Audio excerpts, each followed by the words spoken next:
ભાઈને અને બેનને બેને બહુ હેત હતું, અને બેનની અહીંયા જાહો જલાલી પણ ખૂબ હતી. જો ભાઈ બેનને અતૂટ પ્રેમ, પણ બેનને પછી એવા એવા દિવસો આવ્યા માઠા કે ફેક્ટરી હતી, ફેક્ટરી અંદર બધું વેચાઈ ગયું અને માંડ માંડ ખાવાનું પૂરું પડે, સાંજ પડે તે માંડ માંડ ખાવાનું ભેગું થાય. આવા દિવસો આવ્યા.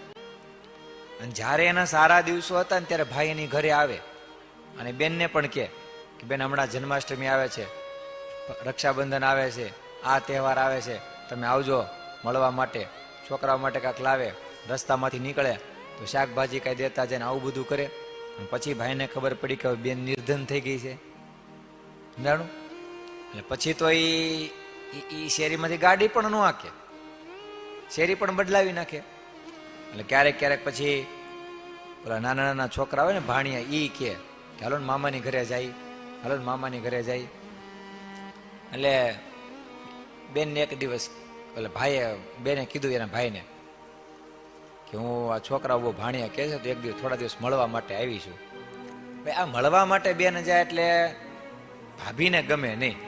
એટલે ભાભી શું કરે, આમ ડાયરેક્ટ તો ના પાડી ન ગે, પણ ઇનડાયરેક્ટ ભાણિયાને ચીટિયા ભરે.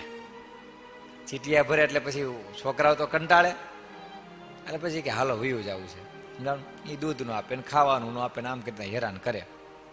અને પછી તો એમ કરતાં કરતાં બેન વહી આવે. પછી તો કોઈ દિવસ તે ફોને ન કરે, બોલાવે નહીં, કાંઈ નહીં. પણ બેનને ખબર પડી ગઈ કે મારા ભાગ્યનું પાંદડું ફેરવું છે એટલે આ બધાના વૃત્તિઓ ફેરી છે, અને ભાવ બધાના ફેર્યા છે. જેવી ઈચ્છા. પછી તો ભાણિયા કે હાલો મામાના ઘરે જઈ કે ના ના નથી જવું, એમ કરી આશ્વાસન આપીને પાછા શાંત પાડી દે. અને આમ કરતાં કરતાં કરતાં કરતાં દિવસો પસાર થતા હતા.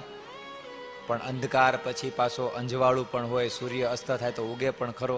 એમ કરતાં કરતાં પાછા બેનના ભાગ્યનું પાંદડું ફેર્યું, અને પાંદડું ફેર્યું વળી પાછી ધીરે ધીરે કરતાં કરતાં ધન સંપત્તિ વધવા માંડી.